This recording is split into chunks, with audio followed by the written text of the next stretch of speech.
Hi everyone, I just finished up my Toastmasters icebreaker speech, which is just a speech about myself. It's the first speech I do for the organization, and I feel amazing. Very nervous going into it, tight stomach, anxious, butterflies and all that. But now you feel so calm, so at peace, and you kind of just want to do it again. But anyway, I'll let you guys see for yourself. I hope you enjoy, and I'll see you in the next video. I want to take us all back to 1997. Now, 1997 was a very important year in my life because it was the first time that I would breathe fresh air. It was the first time that I would meet my parents.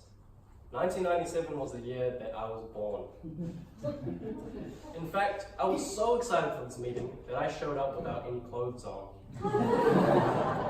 Good evening, Toastmasters and guests. My name is Marvin, and tonight I am here to give you all an exclusive summary of the 21 years of my life so far. Before I begin, who here has an elder sibling or is an elder sibling themselves? Can I get a raise of hands? Perfect. You know, growing up as the younger brother of two, the elder sibling endures so many more growing pains than us youngins. They're the ones that fight the battles and weather the storms, so to speak. They brave the inexperiences and cluelessness of our parents as they came to recognize what parenthood really is. Our elder siblings break the ice for so many things for us. And when us younger siblings come into the picture, it's almost like we have a VIP pass to do the things we want to do without nearly as bad of a consequence. To illustrate, when I was 15, my 17-year-old brother had wanted an earring for quite some time. Naturally, my parents, who were quite traditional, were against it. They would say things like, "Oh, earrings are too feminine. Earrings are for women. You won't suit it." I should also mention that during this period of my brother's life, he was quite the rebellious teen. So what did he do? One night, he went to a party, and without the consent of my parents, got his left ear pierced. How naughty. He would then come home the next day, and to my parents' surprise, they would see the earring. They were not too happy about this decision, to put it lightly. Now let's fast forward 6 months. Over this time, I grew quite a liking to earrings, so I figured I should get some myself. I went to the pharmacy, I got my ears pierced, and I went home. Shortly after, my parents would see them, and do you know what they said to me? "Huh, they look pretty good on you, Marvin." And this is just one of the many examples where I feel like a lot of us younger siblings benefit from and take for granted from our elder counterparts.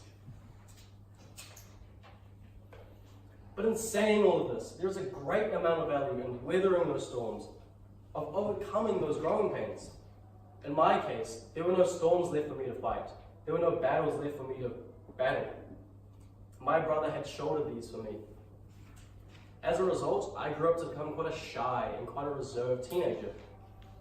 I wasn't good at confrontation. I wasn't good at expressing my thoughts or communicating my feelings. The VIP pass that I so took advantage of would come and take me down a road of comfort, of complacency, and eventually come to haunt me. This would continue until I finished high school. I had very little self-confidence in myself, and on top of playing video games all day, it wasn't making things any easier.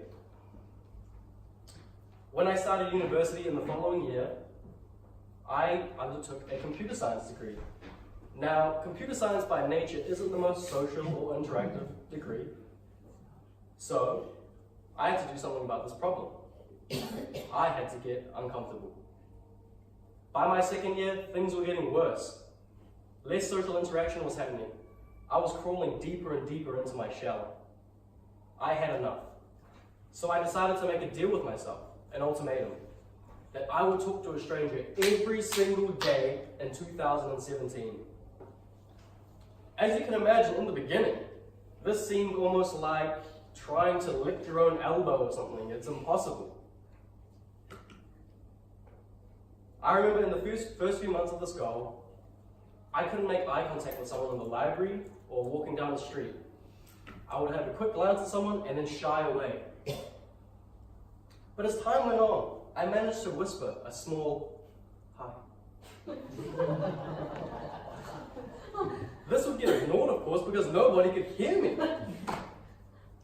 But as the months went on, I would make small improvements every month. Hi, hi, hi, hi, hi. I was no longer afraid. I could approach anyone on the street and have a small, light-hearted conversation with them. I had conquered my fear. This opened a floodgate of self-belief within me and pushed me to do many more things that I never thought that I could do. I graduated. I moved out. I got a job. I started to do things that made me feel uncomfortable. I took charge of my own life. So I decided to join Remuera Toastmasters. And that's how I ended up here. Thank you.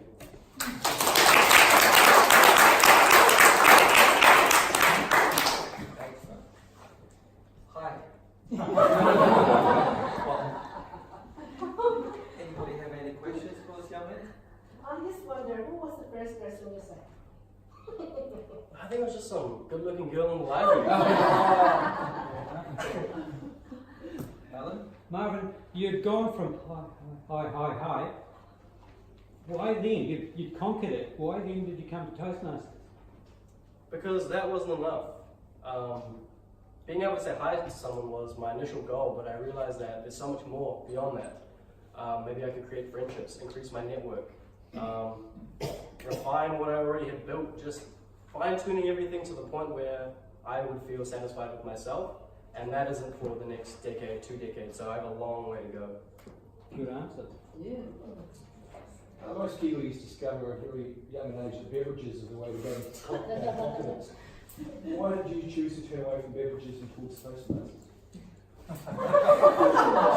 You're allowed to go walking.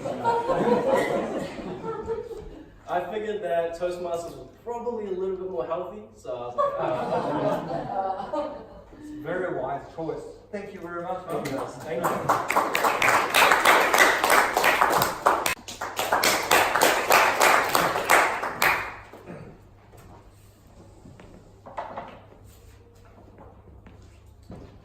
Fellow Toastmasters, Toastmaster, ladies and gentlemen, thank you to Marvin for entertaining us all. I know I can confidently speak on behalf of all of you when I say that was an entertaining and inspirational speech. These are particular exercises you get a little bit further down the track when you're doing Toastmasters, to focus on humour, to focus on being inspirational, to focus on vocal variety, to focus on the use of language, to focus on body language. Well, I believe that to varying degrees, Marvin excelled in all of those things, given that that was his first formal speech from someone who said, hi. A good example of a good use of humour. I'm asked to evaluate this speech as an icebreaker speech, where the objectives are for the speaker to introduce himself to the club. Obviously, you can't expect someone to tell you everything about their lives when they've reached the old age of 21. To condense 21 years into a 7-minute speech is not easy. But didn't he do that well, the way he started? I first met my parents in 1996. I was so confident I met them with no clothes on. Now that's an example of the humour that we weave into a story that he told. Started the day he was born and it finished today. It was very well done in my view. As I evaluate a speech, I quickly just, it's like, what do you call it, not mind mapping, but just the words that just come into my mind as I listen, as the story unfolds. And these are the things that I wrote down. Good story, inspirational, great vocal variety, clear voice, has the use of notes but not too obtrusive, humour, loads of it, natural confidence, he didn't look awkward, all his body movements, his gesture, his vocal variety, all came naturally, nothing was contrived. And how often do we see speakers who are trying so hard to do well, that trying tends to dominate what we see. None of that with Marvin.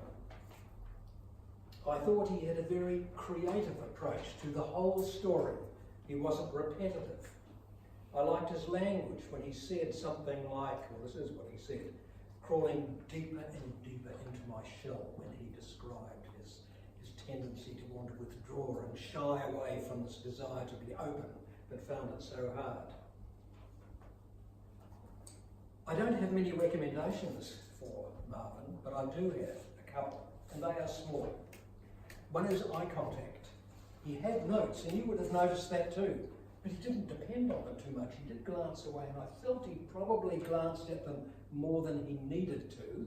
So I would say I would focus on the next speeches on eye contact. He said he was shy and reserved. Do you agree with that? I don't think so. So I would ignore that. Develop the skills you've got, Marvin, because you have lots of them, and you're going to be an entertaining speaker in this club. Great to have you as a member. Thank you.